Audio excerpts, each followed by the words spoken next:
Hola hermanas, buenas tardes. Me les saludo en el amor en Cristo y pues hoy me tocó compartir la clase número 4. Agradezco mucho la oportunidad y pues vamos a orar. Amado Dios, en el nombre de Jesús le doy las gracias, Señor, por este tiempo. Gracias, Señor, porque me da la oportunidad de poder compartir su palabra. Es un placer, mi Señor, servirle. Le ruego sabiduría para cada una de nosotras, Señor, para que podamos entender su palabra, Señor, y aplicarlo en nuestras vidas. En el nombre de Cristo Jesús. Amén. Bueno, hermanas, pues vamos a dar inicio a la lección número 4 que dice, ¿es tu fe genuina o falsa? Y lleva la lectura de Santiago 1, 22 al 27 que vamos a leer. Dice Santiago 1, 22, pero sed hacedores de la palabra y no tan solamente oidores, engañándoos a vosotros mismos, porque si alguno es oidor de la palabra, pero no hacedor de ella, este es semejante al hombre que considera en un espejo su rostro natural, porque él se considera a sí mismo y se va y luego olvida cómo era. Mas el que mira atentamente en la perfecta ley, la de la libertad, y persevera en ella, no siendo oidor olvidadizo, sino hacedor de la obra, éste será bienaventurado en lo que hace. Si alguno se cree religioso entre vosotros y no refrena su lengua, sino que engaña su corazón, la religión del tal es vana. La religión pura y sin mácula delante de Dios el Padre es esta, visitar a los huérfanos y a las viudas en sus tribulaciones y guardarse sin mancha del mundo. Bueno, es la porción bíblica que nos toca leer. Ahora vamos a hablar un poquito desarrollando el tema. De hecho, el libro de Santiago pues habla de pruebas, de tentaciones. En este caso vamos a hablar de fe, sabiendo que dice que todas las pruebas nos ayudan a bien. El versículo clave es pero sed hacedores de la palabra y no tan solamente oidores, engañándoos a vosotros mismos. Santiago 1:22. Vamos a hablar del tema de la fe, pero ¿qué es la fe?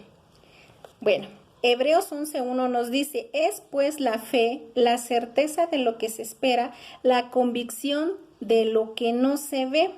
¿Quién te da la certeza? La Biblia. La palabra de Dios es la que nos da la certeza. Dice, ¿quién te da la convicción? El Espíritu Santo que mora en nosotros. Dice, es algo que no tengo en este momento, pero que creo que vendrá. No lo puedo ver, pero en un futuro vendrá. Dice, entonces, fe es creer para ver. No al revés, dice, porque muchos es primero veo y luego creo. No, eso no sería fe, sino seríamos como el apóstol Tomás, ¿no? Dice, yo hasta que vea a la persona de Jesucristo y meta mi mano en las heridas de Jesucristo, hasta entonces voy a creer que resucitó. Eso no sería fe. Dice, ¿y por qué creemos? Porque lo dice Dios. Y si Dios lo dice acá en su palabra, todas las promesas, así será, mis hermanas. Ahora también dice Hebreos 12:2, puestos los ojos en Jesús, el autor y consumador de la fe. Así que la fe se recibe de Dios. La fe no es pensar positivamente para que las cosas salgan bien, porque cuando tú tienes alguna situación te dicen, piensa positivo y todo saldrá bien, pero entonces no es fe, ¿sí? Sino que nuestra fe viene y debe ser en Cristo. Solamente eso. Dice Hebreos 11:6, pero sin fe es imposible agradar a Dios, porque es necesario que el que se acerca a Dios crea que le hay y es galardonador de los que le buscan. Dice, sin fe es imposible agradar a Dios, ¿sí? Y si además estaríamos pecando porque estaríamos dudando del poder del Señor, de su palabra, de su misericordia, de su amor. No, eso no sería fe. Dice, así también dice Romanos 10:17, así que la fe es por el oír y el oír por la palabra de Dios. Debemos escuchar la palabra de Dios para creer, si no, ¿cómo vamos a creer? Ahora, si hablamos de fe, también hablamos de salvación y de santificación, ¿sí? Hablemos de salvación. Dice en Efesios 2:8, porque por gracia sois salvos por medio de la fe, y esto no es de vosotros, pues es un regalo de Dios. También lo dice Romanos 10:9-10, Primera de Corintios 15 del 1 al 4, dice que fuimos comprados por precio de sangre. ¿De quién? De Jesucristo. Dice, a Él nadie le quitó la vida, sino que Él la dio por amor a nosotros, para que tuviésemos esa esperanza de salvación, perdón de pecados y vida eterna, ¿sí? No estoy leyendo los versículos aquí en la Biblia, aquí está mi Biblia, pero por el tiempo, entonces nada más los voy leyendo así como los anoté en la libreta, pero en casa ustedes pueden leer la porción, yo ya la leí. Bueno, hablemos de santificación. Dice en 1 Corintios 6:11, y esto erais algunos, mas ya habéis sido lavados, ya habéis sido santificados, ya habéis sido justificados en el nombre del Señor Jesús y por el Espíritu Santo de nuestro Dios. Dice 1 de Pedro 1:16, sed santos porque yo soy santo. La palabra santo quiere decir apartado para el Señor, caminar como el Señor nos instruye en su palabra. Dice, es importante conocer quién es Dios para que tu fe crezca y sea fuerte, estés fortalecida. ¿Cómo? Pues leyendo la palabra del Señor. ¿Cómo vamos a conocer a Dios? Leyendo su palabra. ¿Cómo es que nosotros nos relacionamos y decimos es mi amiga porque le conozco, porque platico con ella y sé que le gusta y que no le gusta? Así mismo debemos tener una relación personal con Dios. ¿Cuándo? Todos los días, todos los días. Dice, en este estudio de Santiago marca 4 puntos importantes, ¿sí? Que son los que vamos a estudiar ahorita. Dice el número 1, una fe viva exige acción. Dice en Santiago 1:22, pero sed hacedores de la palabra y no tan solamente oidores, engañándoos a vosotros mismos, ¿sí? Dice que la fuente de la fe es la palabra de Dios. La fe es un regalo de Dios que viene por el oír. ¿Y qué? Oímos la palabra de Dios. El oír la palabra de Dios te llevará a hacer una acción productiva y emocionante de gozo, las cuales ¿qué podemos hacer? Dice, pues leer su palabra, sed santos en nuestra manera de vivir, andar como hijos de luz, compartir las buenas noticias de salvación, orar, obediencia. Dice, porque si somos obedientes, escuchamos, obedecemos y actuamos. Eso es fe. Es practicar nuestra fe en un diario vivir. Todos los días y en todo tiempo, dice, debemos tener en práctica nuestra fe. Dice, hay una pregunta en el libro que dice, ¿cómo difiere la palabra de Dios de cualquier otro libro? Que cualquier otro libro no te demanda nada, pero la Biblia, eso sí, dice que la fe conduce a una acción, ¿sí? Y en esta sí nos demanda ser obedientes. Por ejemplo, Mateo 28 del 19 al 20 dice, id y haced discípulos y enseñar que guarden todas estas cosas. Nos está diciendo que vayamos y hagamos discípulos. Nos está demandando obediencia a hacer lo que Él estableció en su palabra. ¿Quiénes? Todos. En Marcos 16:15 dice, id por todo el mundo y predicad el evangelio. ¿Quiénes? Todos. Todos escuchamos la palabra de Dios. Dice que escuchamos el evangelio de salvación. ¿Para qué? Para creer, ¿sí? Para que podamos ser salvos de la condenación. Eso es fe. Tal vez nosotros no vimos a Jesucristo cuando fue crucificado, cuando resucitó, pero lo dice su palabra. No lo vi, pero lo creo, ¿sí? Y eso se le llama fe.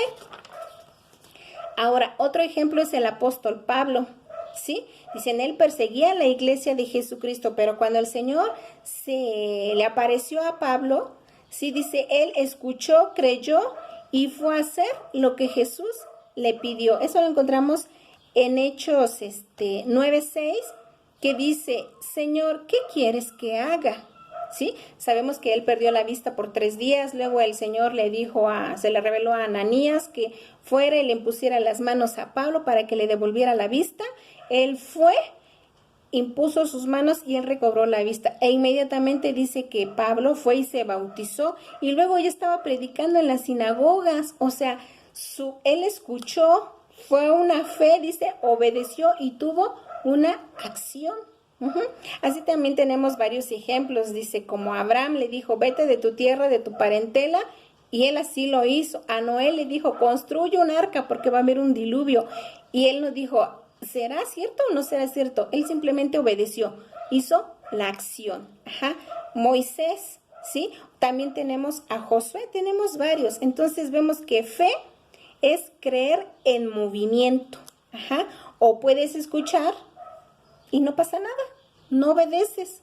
Entonces, ¿tienes fe o no tienes fe? Dice el punto número 2, una fe viva exige nuestra atención, ¿sí? Dice en Santiago 1, 23 y 24, porque si alguno es oidor de la palabra, pero no hacedor de ella, este es semejante al hombre que considera en un espejo su rostro natural, porque el que se considera a sí mismo y se va y luego olvida cómo era. La Biblia es un espejo que revela nuestros defectos. Por ejemplo, tenemos a los 10 mandamientos. Los 10 mandamientos nos hacen ver cómo somos, cómo es el ser humano, cuál es su posición delante de Dios. Y caemos en que somos pecadores. El no leer la palabra no te llevará a la acción, solo seremos oidores, pero nunca hacedores. Dice en Hebreos 4:12. La palabra de Dios es viva y eficaz y más cortante que toda espada de 2 filos. ¿A qué nos lleva esto? Debemos regresar a nuestro primer amor, ¿sí? Porque tal vez en el principio que nuestra fe está ardiente, digamos, actuamos y hacemos y vamos y hacemos esto y hacemos lo otro. Pero conforme va pasando el tiempo, ¿acaso nuestra fe mengua? ¿Se va debilitando? No, nuestra fe tiene que estar siempre ardiente, ¿sí? Tenemos que servir al Señor todos los días que Él nos permite estar aquí vivos, ¿sí? Porque a eso venimos, a servir a nuestro Señor. Dice en Efesios 5:15, mirad pues con diligencia cómo andéis, no como necios, sino como sabios. El número 3 dice, una fe viva exige nuestra obediencia.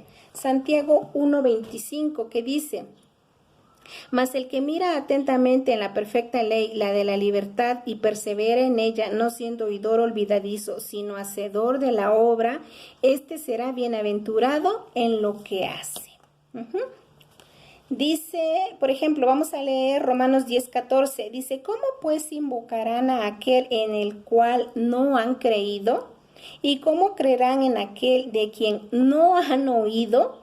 ¿Y cómo oirán sin haber quien les predique? Dice también 1 Corintios 15:58. Así que, hermanos míos amados, estad firmes y constantes, creciendo en la obra del Señor siempre, sabiendo que vuestro trabajo en el Señor no es en vano. ¿Sí? Dice, cuando nosotros compartimos el Evangelio, nosotros hacemos lo que el Señor nos manda, pero la obra es del Señor, el crecimiento lo da el Señor. Nosotros compartimos y esa semillita queda ahí. El Señor es el que la hace crecer, el que la hace fructificar, y no sabemos cuándo nos vamos a enterar. Quizá cuando estemos en el cielo vamos a conocer a gente que nos vamos a acordar que le compartimos y que ahí nos podemos encontrar. Eso va a ser algo gozoso, ¿sí? Por eso dice que nuestro trabajo en el Señor no es en vano. Dice Romanos 5:19, porque así como por la obediencia de un hombre los muchos fueron constituidos pecadores, así también por la obediencia de uno los muchos serán constituidos justos. Así como por Adán entró el pecado, dice también por Jesucristo vino la salvación, ¿sí? Ahora pues, dice, podemos decir que si estamos unidos a Cristo, no nos va a costar la obediencia. ¿Por qué?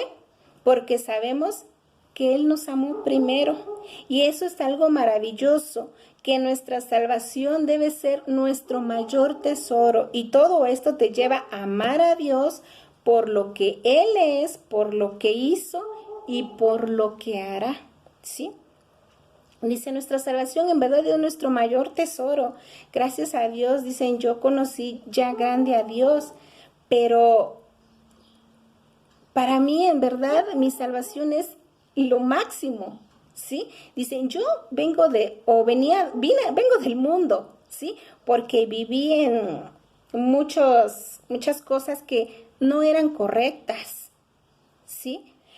Y cuando conozco a Jesús, dije, oh, no, pues, ¿qué estaba yo haciendo? ¿No? Entonces iba yo en un camino equivocado. Tal vez yo lo conocí por enfermedad, pero gracias a Dios porque Él me rescató a mis hijos, a mi familia. Dice, muchos son cristianos en este momento. Faltan. Dice, solamente oramos por la salvación de nuestra familia.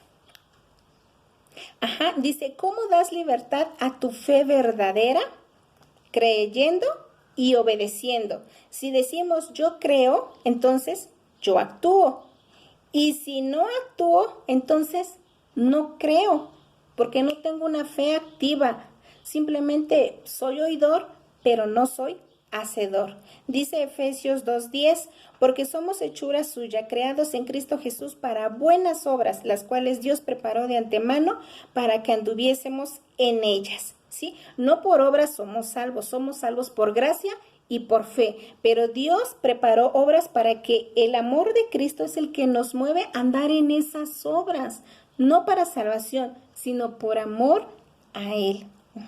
También recordemos que la obediencia trae bendición, ¿sí? Como dice Josué 1:8, nunca se apartará de tu boca este libro de la ley, sino que de día y de noche meditarás en él, para que guardes y hagas conforme a todo lo que en él está escrito, porque entonces harás prosperar tu camino y todo te saldrá bien, ¿sí? Vamos al punto número 4, dice, una fe viva exige un ejemplo, Santiago 1:26-27. Dice, si alguno se cree religioso entre vosotros y no refrena su lengua, sino que engaña su corazón, la religión del tal es vana. La religión pura y sin mácula delante de Dios el Padre es esta: visitar a los huérfanos y a las viudas en sus tribulaciones y guardarse sin mancha en el mundo. ¿Sí? Esto se refiere al culto público en adoración ceremonial. Dice, en una ceremonia están presentes físicamente, pero su corazón muy lejos de Dios. Como dice la palabra de Dios, de labios me honran, pero su corazón está lejos de mí, ¿sí? Dice, la palabra religión viene del latín religio, prefijo re indica intensidad, verbo ligare, ligar o amarrar, sufijo ion, acción y efecto. Dice, es el intento del hombre de hacer algo con el fin de lograr ir al cielo. El tratar de hacer algo para ganar algo, ¿sí? Sabemos que la mayoría de la gente piensa que el ir al cielo es por obras y por eso hace tantas cosas. ¿Pero por qué? Porque desconoce, ¿sí? Porque no tiene conocimiento de la palabra de Dios. Ajá, dice Efesios 2:9, no por obras para que nadie se gloríe y nadie se crea más que nadie. Muchas veces el conocimiento envanece y podemos tener mucho conocimiento pero no ponerlo en práctica. Y puedo tener mucho conocimiento pero no tengo la fe verdadera. Eso es muy importante. Dice, una persona puede, como les decía, una persona puede ser muy religiosa y no saber nada de la salvación. O sea, no tiene el conocimiento de que Jesús murió en una cruz para salvación de todo aquel que cree o el que quiere creer. Ajá. Dice, porque muchas veces tú dices, yo creo en Dios, pero ¿en cuál Dios? ¿Sí? Porque el Dios puede ser tu dinero, tu trabajo, tu coche, tu casa, y no, estamos en un error. Ajá. También refrena su lengua, como dice aquí en el versículo 26. Dice, controlar el habla, porque lo que sale de la boca sale del corazón. Y esto contamina al hombre. Lo encontramos en Mateo 15:18, ¿sí? Muchas veces enojados se nos pueden salir malas palabras O igual, hablando con una persona, dice, pues se nos pueden salir groserías y no es correcto, ¿no? Porque dice, el Señor transforma de adentro hacia afuera. Y claro que todos luchamos con algunas cosas en nuestras vidas. Dice, religión pura y sin mácula, como lo marca el versículo 27. Dice, un amor cristiano verdadero hacia los huérfanos y viudas. Aquí lo dice, la religión pura y sin mácula delante de Dios el Padre es esta, visitar a los huérfanos y a las viudas en sus tribulaciones y guardarse sin mancha en el mundo. Dice el Salmo 68:5, Padre de huérfanos y defensor de viudas es Dios en su santa morada. Mi mamá es viuda, pero yo siempre le digo, no te preocupes, mamá, porque Dios te guarda siempre, Él te va a proveer, Él te va a defender. No necesitas que yo te defienda o tus hijas te defiendan. Dios ve y Él te defiende. Tú no te preocupes, tú solamente ora y depende del Señor. Dice, el conocer a Cristo es la manera de crecer en santidad. Si conocemos su palabra, por eso es importante la lectura, nosotros vamos a saber cómo caminar en la vida. Dice, el cristianismo no es una religión, es una relación personal con Dios, de todos los días, ¿sí?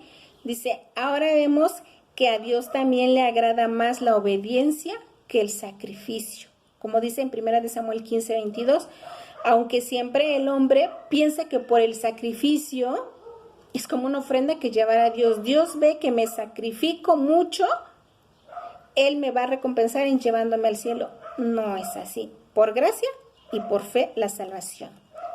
Él desde siempre, nuestro Señor, ha pedido obediencia del hombre y es lo que más nos cuesta. El hombre siempre le cuesta someterse a alguien. La realidad es que siempre estamos sometidos a alguien. De hijos, cuando somos hijos estamos sometidos a obedecer a nuestros padres. Ya cuando somos grandes, dice pues a nuestros jefes. Y ya como ciudadano, pues al gobierno. O sea, nunca nos mandamos solos. Aunque yo diga, puedo hacer de mi vida lo que me dé la gana, no es verdad. ¿Sí? Dice, siempre dependemos de alguien o debemos obedecer a alguien. En este caso, dicen, como hijos de Dios debemos someternos a Dios. Ahora, dice, lo que se dice con la boca lo tiene que reflejar nuestras acciones, nuestras actitudes, y esta es una enseñanza en la cual Dios trabaja en nosotros todos los días. Recuerdo que en una predicación decía el pastor que yo digo una cosa, pero mis acciones dicen otra. Entonces como que no hay coherencia, ¿sí? Lo que yo digo es lo que tiene que reflejar mis acciones, mis actitudes, lo que yo hablo, lo que yo hago. También algo bien importante es que el principio de la sabiduría es el temor a Jehová, como dice Proverbios 1:7. Ahora, resumiendo, ¿cuál es la fe verdadera? Es la fe en Dios. Esa es la fe verdadera, la que viene de parte de Dios, porque dice que Jesús es el autor y consumador de la fe. No hay más. Dice, ¿cuál es la fuente de la fe? Usted oye de Dios, nosotros oímos de Dios. ¿Sí? Dice, ¿qué escuchamos nosotros para poder ser salvos? El Evangelio, la palabra de Dios. ¿Qué es el Evangelio? Son las buenas noticias de salvación. Dice, ¿cuál es el resultado de la fe? Que la voluntad de Dios es hecha en la tierra. Yo escuché, yo creí, yo obedecí e hice lo que tenía que hacer, lo que Dios me mandó. Entonces, por eso dice que la voluntad de Dios es hecha acá en la tierra. Si crees, obedecerás. Si no crees, no obedecerás. Entonces, ¿cuál es tu fe? ¿Genuina o falsa? Como dice la lectura. ¿Sí? Bueno, tengo aquí unos dibujitos, así muy rápido, que hice, espero si se vean bien. Y estamos hablando de fe genuina. Sí, esto lo encontramos en el libro de Daniel. Son los 3 amigos de Daniel, ¿sí? Que tenemos a Sadrach, Mesach y Abednego, ¿sí? El rey Nabucodonosor mandó hacer una estatua de oro al dichoso Marduk, y ordenó que todos se postraran ante esta estatua de oro, excepto ellos 3 se postraron. ¿Por qué? Porque tenían una fe genuina, una fe firme en nuestro Señor. Ellos no se postraron. El rey Nabucodonosor les dio otra oportunidad y no se postraron, ¿sí? Entonces los mandó al horno de fuego, ¿sí? Y en su ira el rey Nabucodonosor dijo 7 veces más el fuego. Dice, ellos fueron lanzados, pero ¿quién los guardó? Jesucristo, ¿sí? El ángel de Jehová dice que los guardó y ellos salieron de ese horno. El rey Nabucodonosor se asombró, ¿sí? Y ellos salieron sin un cabellito chichinado, o sea, nada, salieron intactos. Esa es una fe muy grande, una fe genuina, ¿sí? También vemos aquí a Abraham, ¿sí? Dice, el Señor le pidió que sacrificara a su hijo Isaac, su único hijo, ¿sí? Y él obedeció. El Señor, viendo que su fe era grande, le dijo, no lo mates. Él proveyó aquí el cordero para el holocausto. Dice que su fe fue grande. Y el último que tenemos aquí es a Daniel en el foso de los leones, ¿sí? Por su fe también, por orar 3 veces al día, dice, él fue arrojado al foso de los leones, pero no se lo comieron los leones porque el Señor lo libró, porque vio que su fe es grande, es genuina, ¿sí? Entonces, tenemos varios ejemplos en la palabra del Señor, muchos. Basta con que nosotros leamos su palabra y conozcamos quién es ese Dios que abre mares, que ha hecho tantos milagros, tantas maravillas, ¿sí? Que tal vez en el Antiguo Testamento le decía a su pueblo, están los 10 mandamientos para que el pueblo se rigiera, que su pueblo fuera obediente. No lo hizo así, pero él siempre guardó a su pueblo. Así nosotros en este tiempo, su iglesia, ¿sí? Tenemos su palabra. Ellos pudieron ver muchos milagros del Señor. Nosotros lo podemos ver en nuestras vidas, ¿sí? Leyendo su palabra le conocemos. Él cómo responde a nuestras oraciones, le conocemos y sabemos en qué Dios hemos confiado, ¿sí? Entonces, dice, ahorita como hijos de Dios, ¿qué estamos esperando? Que Él venga por nosotros, que Él venga por su iglesia. Estamos en una situación muy complicada. El virus, la pandemia la economía, pero tenemos un gran Dios todopoderoso. Dicen, Dios es dueño del oro y la plata. ¿Qué nos puede hacer falta? Nada, porque tenemos una casa, tenemos un techo, tenemos alimento en nuestra mesa, en nuestras alacenas, tenemos ropa, tenemos su palabra, tenemos su amor, su misericordia. ¿Qué más podemos pedir? Simplemente dice, estad quietos y mirad que yo soy Jehová. Entonces esperemos y confiemos. Está siendo probada nuestra fe. ¿Tenemos una fe genuina o una fe falsa? ¿Qué cuentas vamos a entregarle al Señor? Oremos. Amado Dios, en el nombre de Jesús, en esta tarde, Señor, le doy gracias, Señor, por esta clase. Gracias por su palabra. Gracias por la fe que usted ha puesto en nosotros, Señor. Gracias por ese amor tan grande, Señor, en habernos elegido como a sus hijos preciosos, Señor, sabiendo que hay muchas promesas para su pueblo Israel y también para nosotros como su iglesia, precioso Dios. Estamos aquí tal vez encerrados físicamente, pero libres en nuestro corazón. Sí, porque eso nadie nos los puede quitar, mi Señor bendito. Su palabra está grabada en nuestra mente, en nuestro corazón, tatuada en nuestro cuerpo, precioso Dios. Y estamos esperando, Señor, que usted venga por nosotros, que venga por su iglesia. Simplemente, Señor, esperamos, mi Dios Padre, sabiendo que en su infinita misericordia usted nos proveerá alimento y nos sustentará en todo tiempo. Independientemente de lo que pueda suceder, sabemos en quién confiamos y hacia dónde iremos, Señor, el día que usted nos llame ante su presencia. Alabado sea su nombre, Señor. Gracias por este tiempo en el nombre de Cristo Jesús. Amén. Pues, mis hermanas, muchas gracias por la oportunidad de compartir su palabra. Perdón por si me fui muy rápido, pero pues es el tiempo. Pero agradezco de corazón. Les mando un fuerte abrazo y nos vemos pronto.